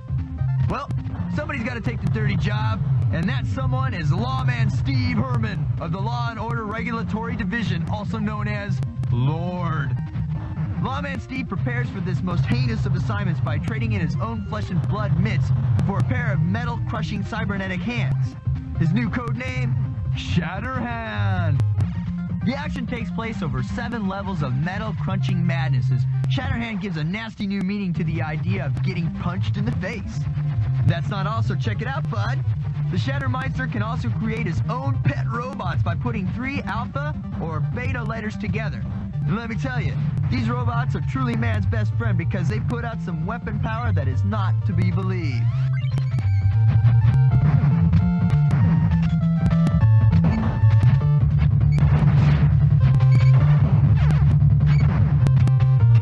Now, how did we score it? Perfection, dude! Ah! The graphics are awesome and the multi-scrolling scenery sizzles. Now, the sound is totally and completely cool. You want a challenge? You got it, bud, because every inch of this game is a fight for your life. Now, is it fun? Well, for my money, Shatterhands, rock 'em, sock 'em, action is as good as it gets. So what'd you think of the cart, dude? Definitely a thumbs up, man. Thumbs up! Yeah! It was happening. I pulled it out earlier in the week, and I have not put it down yet. And dude, the graphics, they're like right there. Yeah, right there. Can you see them? I can feel it. I thought you could. Well, we do have another card to check out today, so we got to get down to business. It's TV Sports Hockey, and while it may not be the best hockey card ever to skate on the market, we're thinking it might be the best sports game for the T16, and hey, you know that's worth talking about. International Hockey Play arrives on the small screen in the most realistic turbo sports game to date. Like NHL hockey for the Genesis system, TV Sports Hockey uses a vertical overhead view of the rink that keeps you on top of the action as you push the puck down the ice. But the real thrills come with the breakaways, face-offs, and fights because the screen switches to a major close-up so you don't miss a beat of the good stuff. Check it out. Here's a fight. It's a left. It's a right. It's another left. Somebody is going down. Oh! Oh yeah, and there's cracks in the ice, which can send your skates flying in all directions. And of course, what's a hockey game without penalties? They're here, but we've got to tell you, these refs are a little funky, because the calls don't seem to be right on the money. No wonder the players in TV Sports Hockey fight so much. I bet you're wondering how we rate this puppy, huh? Here goes. The graphics are solid. The overhead perspective switching into the close-ups for the good parts works big time. You gotta love the realistic sound put into this game. I mean, check out the shushing of the ice when a player hits the brakes. The bone-crushing crashing against the sides. It's major cool. The challenge? I think we hit a problem here. We gotta diss the computer opponent. The players are totally lame, but, well, no big deal. Play with some friends because the game is great for up to 5 players. The fun factor's there as long as you're playing it with a bud. But if you got to rely on the computer opponent, this game is going to be colder than the ice it's built on. Brr. My man Bernon, what'd you think of it, bud? Hated it. Oh, man, that's cold.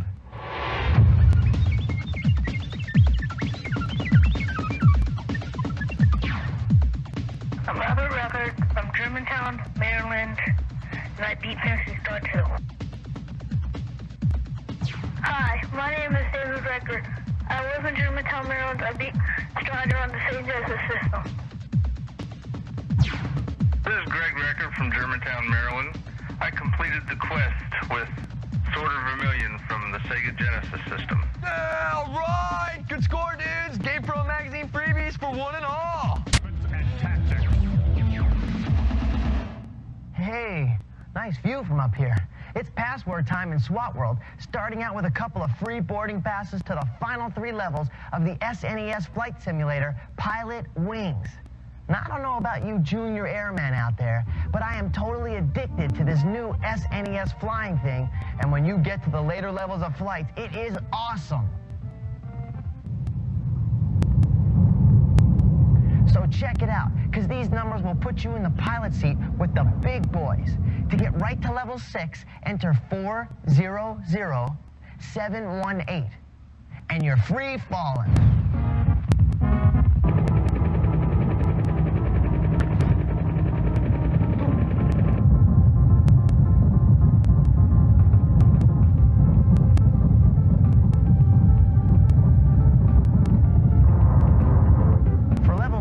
And to check out the jetpack, type 773224.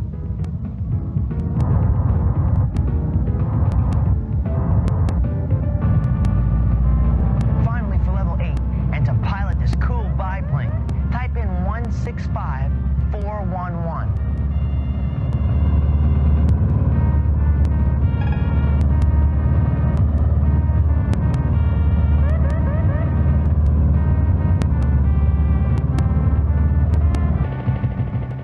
I just couldn't let you go without a free ride to the night helicopter mission. So this one's on me. Punch in 882943 and hit the nighttime skies.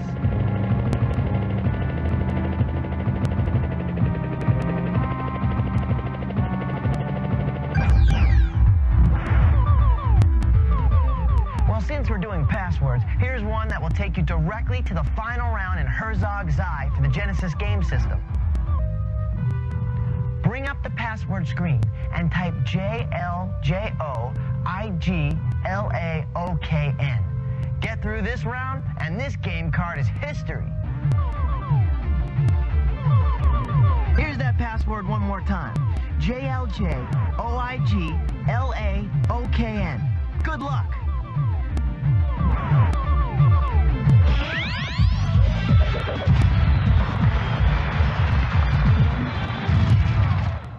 Now, if you're a football freak like I am, then I know that you've dropped a few more quarters at the arcade on high-impact football, right? Well, start saving up your coins, because coming this fall to an arcade near you is super high-impact football, yeah! And it is beyond awesome. Oh, yeah, the bone-crushing action of high-impact football is back, with some new features that truly deserve recognition. Check it out. For starters, Super High-Impact Football has 3 different skill levels to choose from: Pro, Championship, and Ultimate, for players who think they can take on as much punishment as they can dish out. And if you think your defense is hitting as hard as it gets, check out the Hit-O-Meter, because this game will tell you whether you're sending receivers to the hospital or you're nothing more than a cream puff. Whew, I hate that part. League or tournament play is now totally possible because the machine keeps your lifetime stats, win-loss records, and every other bit of information needed to keep the league going all the way to the Super Bowl. Oh, dude, you know what I love? What? Well, this machine actually spits out Topps collective football cards when you win. Now, that is pretty rad, I must say. That's as good as it gets. This one is radical. Well, I don't know if the machine is at your local arcade yet, but it's coming up, so line up now. The line starts behind me, and the action is truly awesome. See it. Let's go, bud.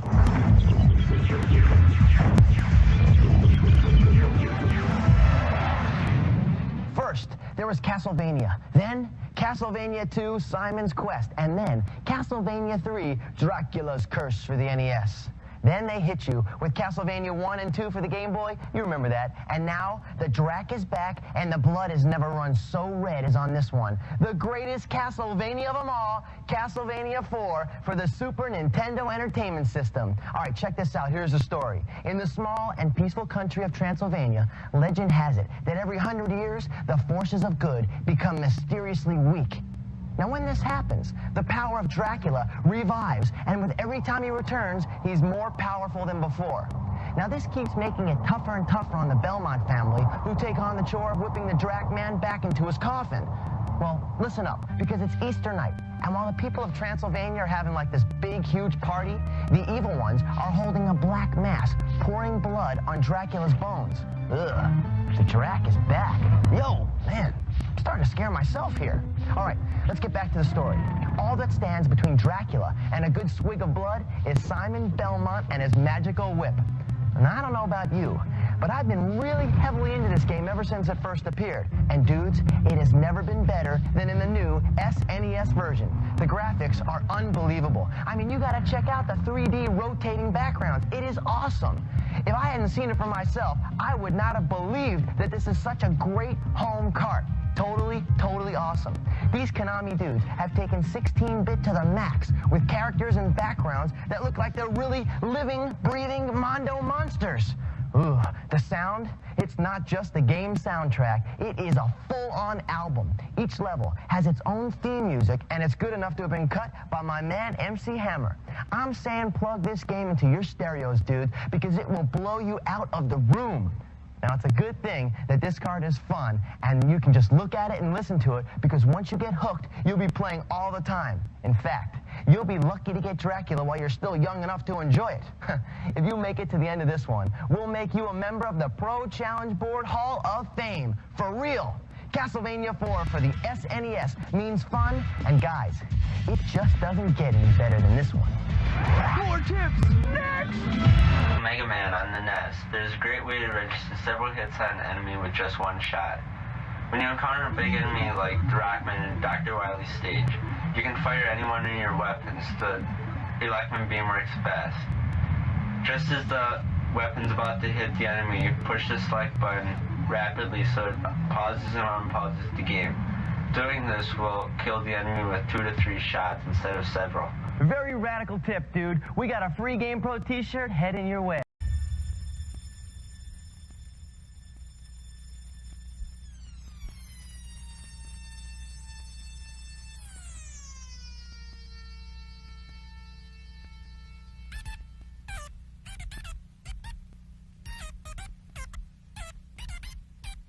Yes, I can understand you. I'm Leonard Nimoy.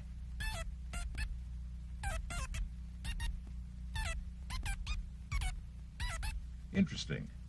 A record player that produces beautiful sound and pictures through my TV. What is it called? Ah, Magnavision. Gourmet video for people who know and love video. I see. At first glance, this player, Magnavision, gives the appearance of a highly stylized record player. An optical laser scanner, and Magnavision was the first consumer product in our galaxy to use it. Now that is an entirely new dimension in entertainment. It does seem well constructed. Uniquely so. Yes, I would be extremely interested in exploring Magnavision's extraordinary capabilities. May we start? Thank you.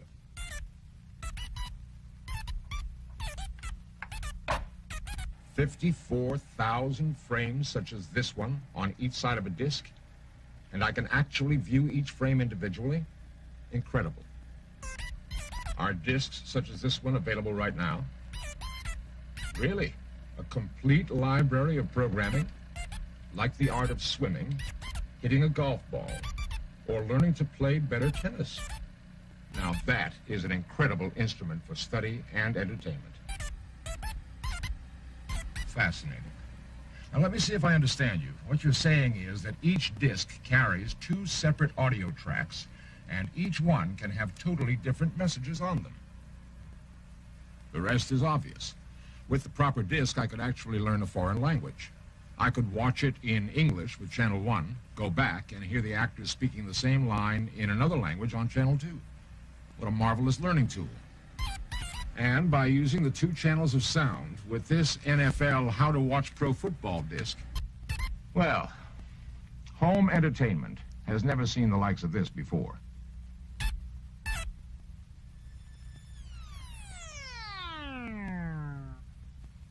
So there you have it. Gourmet video for people who know and love video. Magnavision. Another bright idea from Magnavox.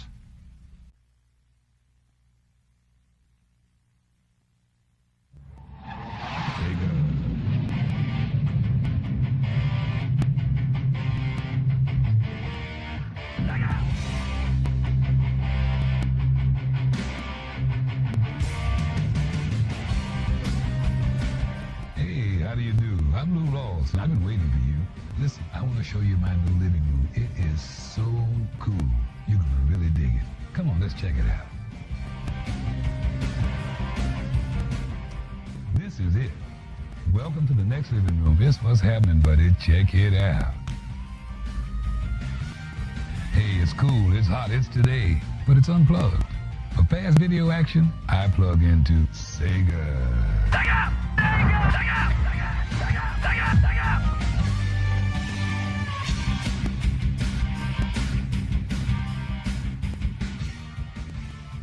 You'll never find another place like mine. And the reason why? Hey, 32X. Gaming goes to the extremes with Genesis 32X. It's exciting, excellent, extraordinary, and just what you'd expect from Sega. It transforms your Genesis into a 32-bit video game machine and puts the power of the most sophisticated arcade games in your living room. Genesis 32X X's the competition, and it exhibits its extensive power this fall. 32X plugs right into Sega Genesis, and so do these new games for America's favorite video game system. Do you believe this cat is 40 years old? Doesn't look a day over, you know what I mean? Hey, anyhow, Warner Brothers' Tasmanian Devil and his cartoon friends celebrate his 40th with real cartoon quality animation and electrifying sound. A hilarious action journey from Earth to Mars and back again. Also later this year, the Little Devil celebrates on Game Gear. Wireheads, gearheads, game heads. Hey, no matter where your head's at, you'll fall for Dynamite Headdy. Sega's newest megastar who, depending upon the situation, changes heads at your command as he zings through this new game in search of the Dark Demon on Genesis and Game Gear 2. Just when you thought Echo could swim in peace, the evil vortex is back. Swim with Echo the Dolphin through 25 levels of aquatic adventure. Breathtaking 3D travel scenes and spectacular suspended water tubes for an undersea adventure you'll never forget. And Echo, the Tides of Time. You can play Echo on Genesis, Sega CD, and Game Gear. Hey, hold on a minute. Did I forget Sonic, my main man? No way. My spiky blue buddy will meet up with a new dreadlocked red character, Knuckles. Watch for them in October. Now grab your game controller and get ready for some of the hottest sports action on TV. It's a lot of fun, yeah, buddy. Oh, get down. The networks? ESPN?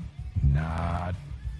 It's Sega Sports, featuring the most realistic and advanced sports games today, with intense action games that tear it up, like NFL 95. College football's national championship, and slam and ice action on NHL All-Star Hockey 95.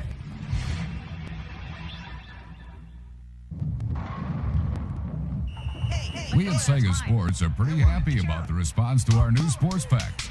One comes with a Genesis, NFL 94, 2 controllers, and a seat cushion. Or get one with a Game Gear, a deluxe carry-all bag, and World Series Baseball. Or pick one with a Sega CD and Joe Montana's NFL football. And all 3 sports packs are specially priced, but we're only making a limited number, so you better get yours before things get ugly. Sega! If Sega Sports is for big kids like me, Sega Club is for little gamers, kids under 12. And just like Sega Sports, Sega Club players are winners every time. Sega Club kids will love creating and interacting with their own animated worlds in a breakthrough creative product, Creative Annex for Sega Genesis. There's Disney's Bonkers, starring the popular Madcap TV cartoon hero Bonkers D. Bobcat, coming to both Genesis and Game Gear. Also available on Genesis and Game Gear have a spelunking and haunting good time with the Berenstein Bears Camping Adventure. Parents read Richard Scarry in books. Kids aged 3 to 6 experienced Richard Scarry on Genesis and Richard Scarry's Busy Town. There's more fun and adventure for kids aged 4 to 7 in Crystal's Ponytail. And Sega Club kids aged 5 to 9 will enjoy undersea interactive fun and adventure in Echo Jr. Oh, to be a kid again.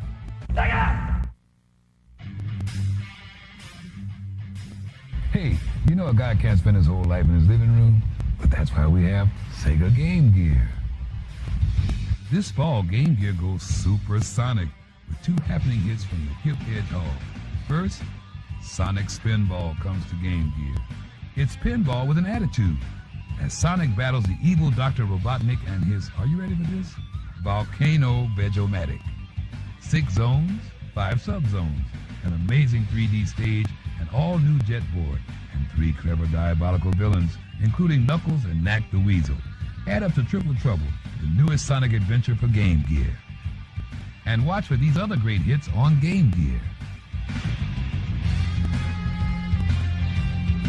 Hey, if you thought CD players were just for listening to my greatest hits, you haven't experienced Sega CD.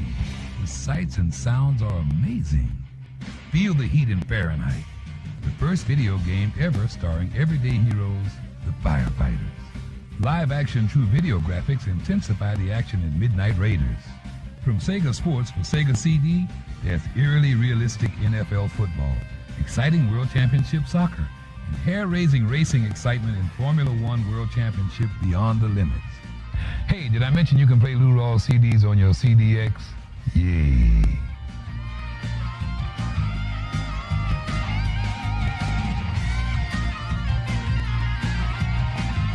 Awesome.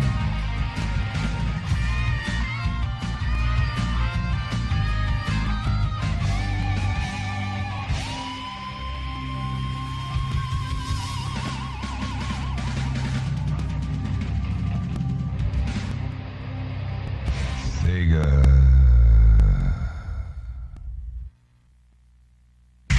Want to see more?